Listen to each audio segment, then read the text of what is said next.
సరూర్ నగర్లో బీజేపీ బహిరంగ సభకు ఏర్పాట్లు జరుగుతున్నాయి. కాంగ్రెస్ ప్రభుత్వ వైఫల్యాలను ఎండకట్టేందుకు బీజేపీ నేతలు సిద్ధమవుతున్నారు. సభకు బీజేపీ జాతీయ అధ్యక్షుడు జేపీ నడ్డా హాజరు కానున్నారు. బీజేపీ బహిరంగ సభ ఏర్పాట్లకు సంబంధించిన ఏర్పాట్లపై మరింత సమాచారం మా ప్రతినిధి రవిచంద్ర అందిస్తారు.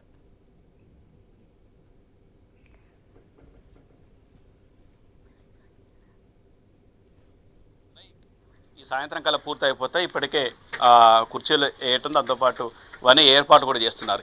ఈ సభ ప్రధాన ఉద్దేశం ఏంటంటే కాంగ్రెస్ ఏడాది పాలన వైఫల్యాలను జనాలకు చూపించేందుకు, జనాలకు చెప్పేందుకు, జనాలకు వివరించడానికి ఈ సభని ఏర్పాటు చేస్తుంది బీజేపీ.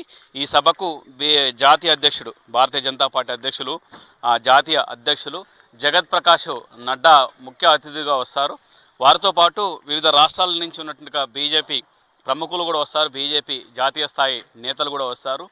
కాంగ్రెస్ వైఫల్యాలను 6 గ్యారంటీలను అంటూ ఇచ్చింది. 6 గ్యారంటీలు 66 అబద్ధాలుగా మారాయి.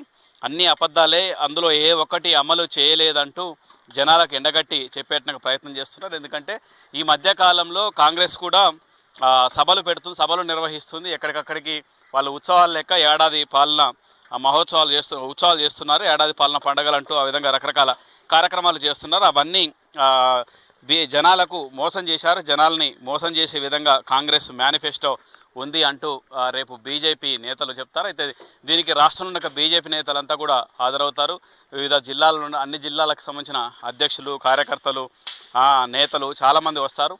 దీంతో ఓ పక్క కాంగ్రెస్ వైఫల్యాన్ని ఎండగడతారు.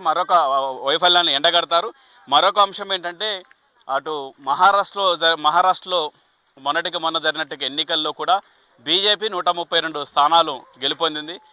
ఇవాళ నిన్న మహారాష్ట్ర ముఖ్యమంత్రిగా బీజేపీ నేత దేవేంద్ర ఫడ్నవీస్ ఆయన ప్రమాణ స్వీకారం కూడా చేశారు. ఈ విధంగా అదే జేష్తో ఈ సభను నిర్వహిస్తామని చెప్పుకొస్తున్నారు. కాంగ్రెస్ వైఫల్యాలు మహారాష్ట్రలో ఎట్లయితే ఎండగట్టి చెప్పామో, జనాలకు వివరించామో, దాని ఫలితం ఎట్లయితే వచ్చిందో తెలంగాణలో కూడా అదేవిధంగా కాంగ్రెస్ వైఫల్యాలని చెప్తాము. జనాలకి ఎవరికి ఏ ఒక్క హామీని కూడా వాళ్ళు ఇచ్చినట్టుగా హామీలు ఏది నెరవేర్చలేదు. యువతకి ఇచ్చినట్టుగా హామీలు కావచ్చు, రైతులకు ఇచ్చినట్టుగా హామీలు కావచ్చు, కొన్ని ఏదో చేసినట్టు అనిపించారు. అంతకు మించి పూర్తి స్థాయిలో ఏవి పథకాలు అమలు చేయలేదంటూ కాంగ్రెస్ నేతలు అన్ని అబద్ధాలే చెప్పారు అంటూ రేవంత్ రెడ్డి ప్రభుత్వం పూర్తిగా విఫలమైందని చెప్పే ఉద్దేశంతో ఈ సభను ఏర్పాటు చేశారు. అయితే ఈ సభకు బీజేపీలో కొద్దిసేపటి క్రితం ఏర్పాట్లు అవన్నీ కూడా పరిశీలన చేసి వెళ్ళిపోయారు. దాంతోపాటు సాయంత్రం వరకు పూర్తయిపోతాయి. రేపు ఉదయం నుంచి ఈ సభ మొత్తం ఇప్పటికే బయట కూడా సభ ఇక్కడ జరుగుతుంటే బయట కూడా సిటీ, ఇది సరూర్ నగర్ స్టేడియం, దీంతో ఇటు ఎల్బీ నగర్ కావచ్చు, ఇటు దిల్సుఖ్ నగర్, అటు ఉప్పలు, అన్ని చోట్ల సిటీలో ఉన్నట్టుగా అన్ని చోట్ల, దాంతోపాటు అన్ని జిల్లాల్లో కూడా ఇప్పటికే ఫ్లెక్సీలు కావచ్చు, మొత్తం జెండాలు కూడా పెద్ద ఎత్తున కట్టారు, కాషామయం చేశారు. సాయంత్రంకు కూడా ఇంకా ఏర్పాట్లు చేస్తారు. రేపు జరిగేట సభకు పెద్ద ఎత్తున కార్యకర్తలను తరలించాలన్న లక్ష్యంతో, దాంతోపాటు అంటే జనాలకు, దాంతోపాటు కాంగ్రెస్ నేతల కార్యకర్తలకు ఒక మెసేజ్ ఇవ్వాలి, బీజేపీ నుంచి ఒక మెసేజ్ ఇవ్వాలి, కాంగ్రెస్ వైఫల్యాన్ని క్లారిటీగా చెప్పాలన్న ఉద్దేశంతో ఈ సభను ఏర్పాటు చేశామంటూ బీజేపీ నేతలు చెప్పుకొస్తున్నారు. మరి చూడాలి సభ ఏ రీతిగా ఉంటుంది, దాంతోపాటు జాతీయ స్థాయి నేతలు ఎవరు వస్తారు, ఏం మాట్లాడతారు, ఎలాంటి ఇస్తారు. ఎందుకంటే ఇప్పటికే ఓ పక్క పార్లమెంట్ కూడా కొనసాగుతుంది, పార్లమెంట్ సమావేశాలు కొనసాగుతున్నాయి.